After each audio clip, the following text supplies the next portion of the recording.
Do you ever feel like operating your business is all over the place? You're completely overwhelmed, you're completely unorganized, and you just can't get the right flow in place? Today, we are taking the order of operation and bringing it to your business. So if that's you, stick around because this video is for you.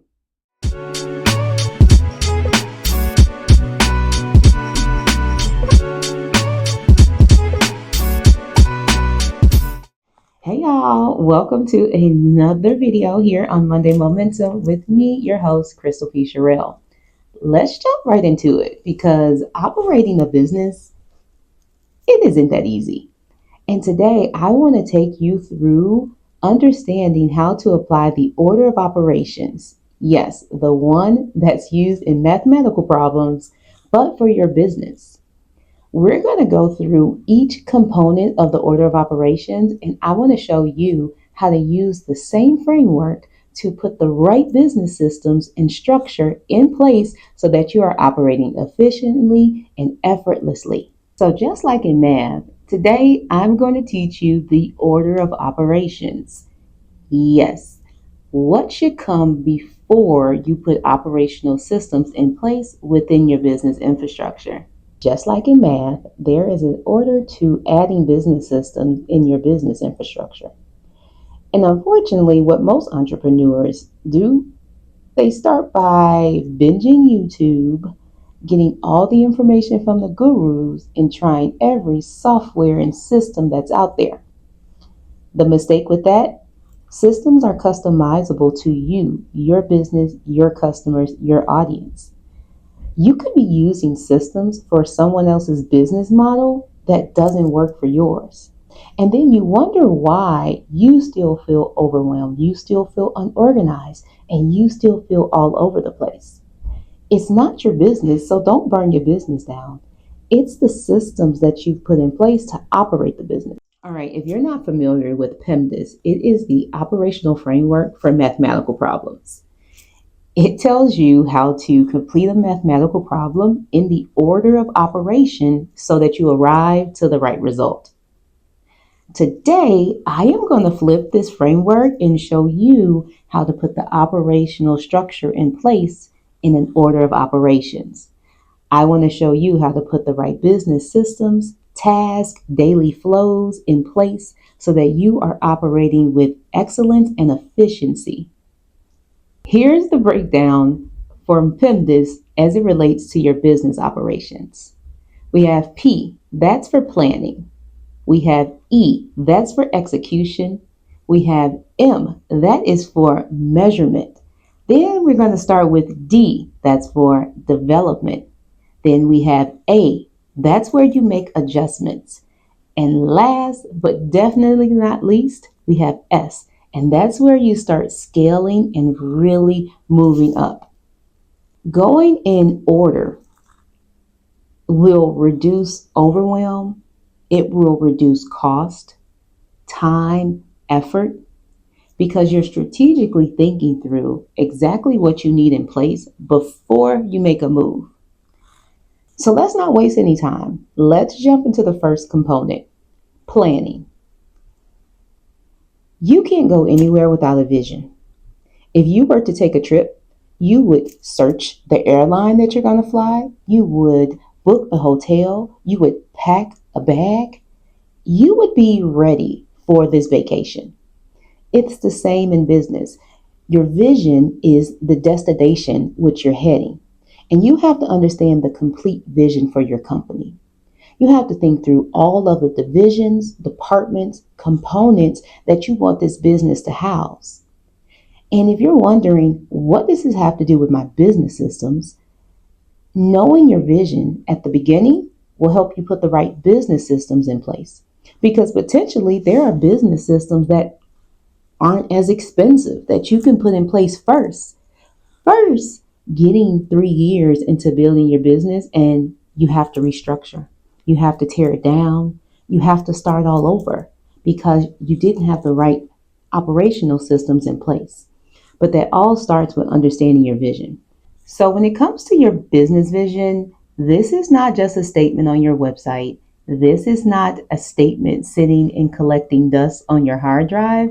We're talking about the business foundations that really set you up for success.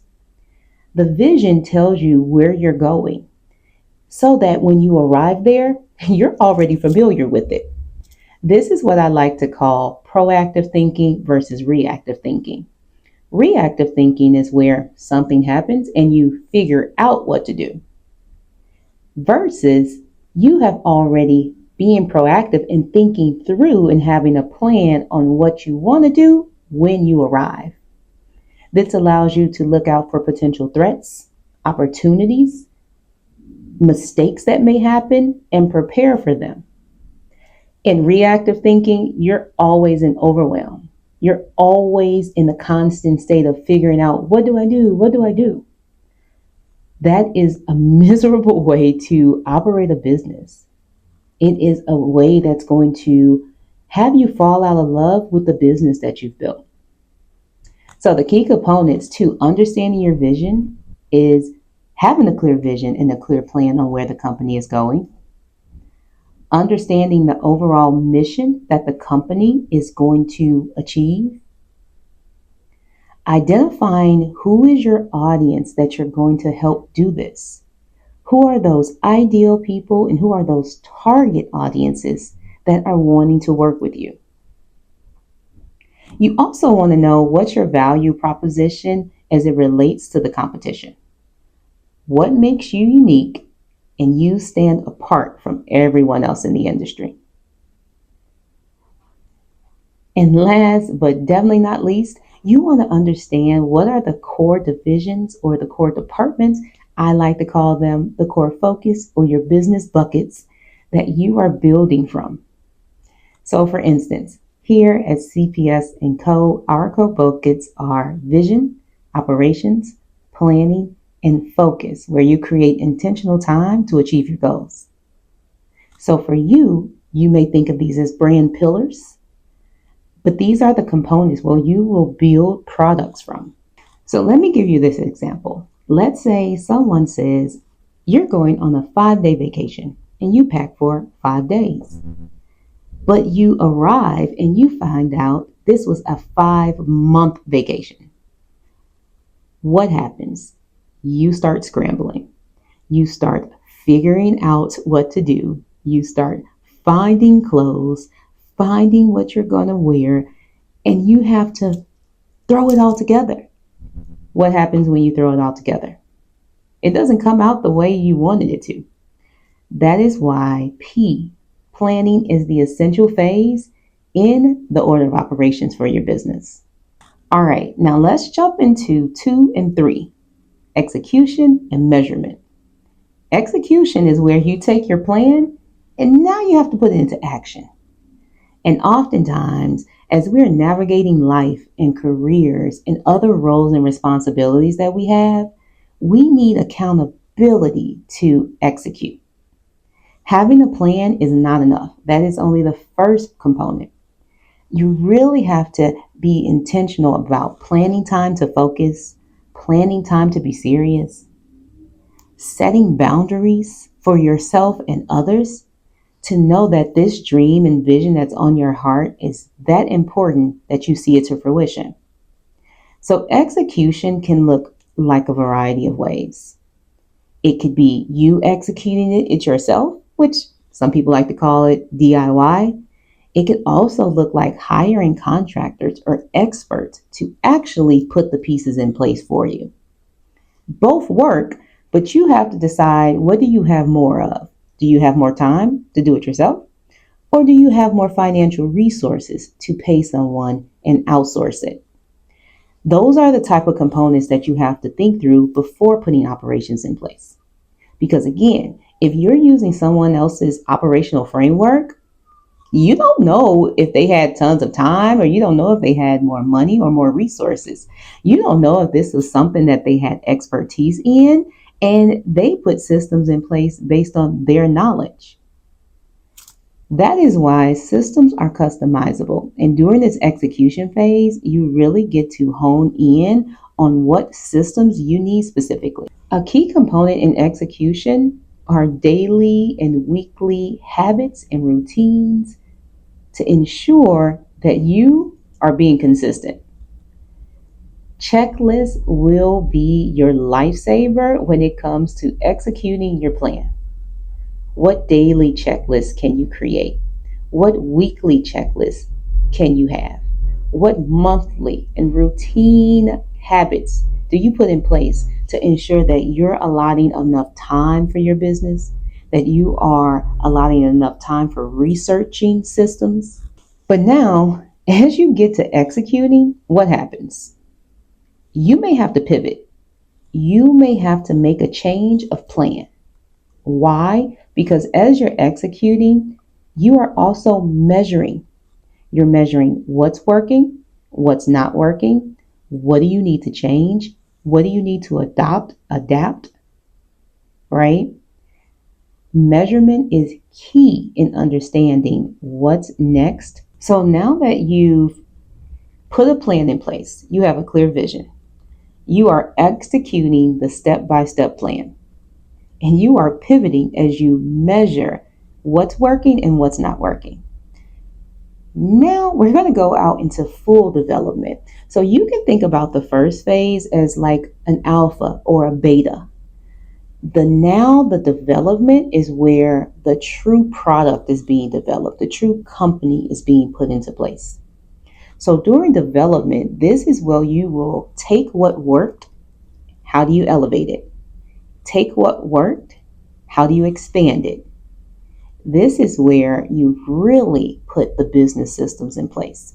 But unfortunately, most entrepreneurs put the business systems in place before the P, the E, and the M.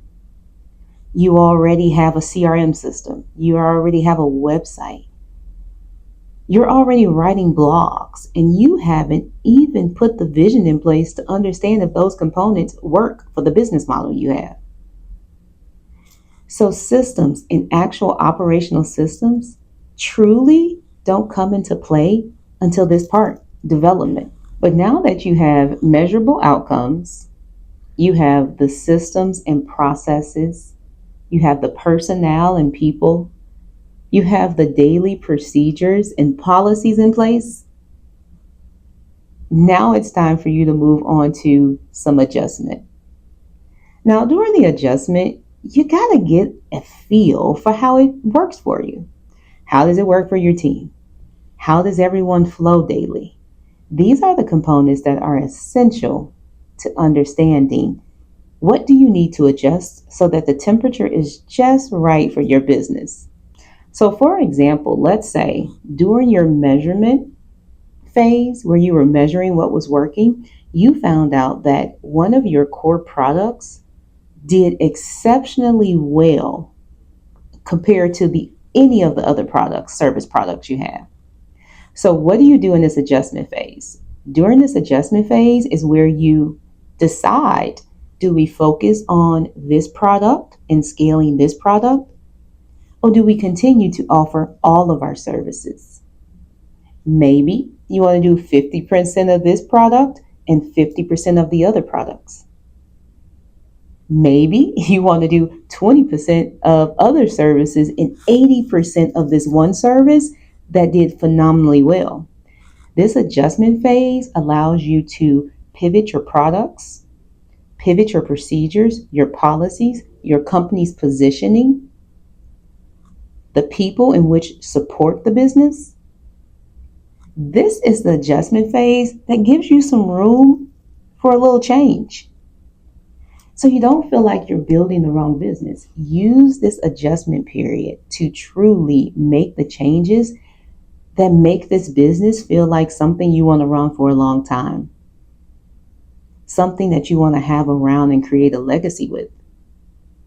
Use this adjustment phase to really make the changes that makes this a business you stay in love with. Now, scaling. Scaling, this is part that you are most excited about. It's taking something that has already been measured, it has been validated, it has the systems and the structure in place, Now, how do you expand this exponentially? What are additional markets that you can tap into? What are other industries that you can expand to? What are different marketing efforts that you could reach? These all happen in scaling. But the advantage of scaling is that you're not creating anything new. You're taking an existing validated infrastructure and you're elevating it to the next level. Here is not where you build another business. Here is where you take all of your effort, all of your sweat and tears, and you take it to another level. Most entrepreneurs make a mistake here and they start building something separate. They started building something new. You don't need to have anything new in place. You just need to take what's already working and broaden it. All right, so let's go over the order of operations as it relates to your business again. We're using the PEMDAS framework. P is for planning, E is for execution, M is for measurement, D is for development, A is for adjustment, and S, your favorite part, scaling. P is for the planning, where the infrastructure and the business vision is set, is clear, and it's clarity. It's ensuring that before you get to action and making any moves in your business, you know exactly what you're building. Not kind of know, but you are certain that this is the business infrastructure that you want to run for a long time. During the execution phase, this is where you take all of those plans and you start putting action into it. This is where the movement starts to happen. This is where you start to work the step-by-step plan and the intricacies to get to the next phase. And that's measuring to see what's working and what's not. During the measurement phase, this is like your alpha or your beta. It's like your big test where you get to put the products and your service products out there in the world. You get to get tons of customer feedback. And we're talking rapid feedback. We are talking about failing and failing fast. The faster you fail, the sooner you're going to get the customer feedback that you need to make the next phase happen. And that phase is development. Development is where you have found out what works.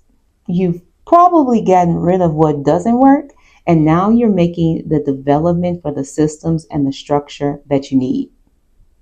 In a development phase, we like to call this our 6 pillars of operational excellence, where you're really putting in the solid positioning, service products, processes, procedures, policies, and the people that you need to build the business of your dreams. Now that you have all of those 6 pillars in place, now it's time to make sure you have a good feel. Make sure that the business feels good to you. The workflow feels good to you. The people that you're working with are who you need. The roles are right. The processes and the procedures are exactly what you need to get to the day to day. So let me know if you found my remix to the PEMDAS order of operations helpful. Be sure to like, subscribe, and let me know in the comments what part of the framework you're going to be focusing on in this season. And be sure to check out our free resources, our free planning and operational resources on our website.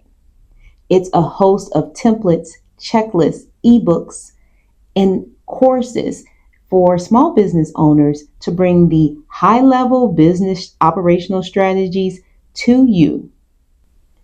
So until next Monday, I'll be somewhere planning my way through life and business.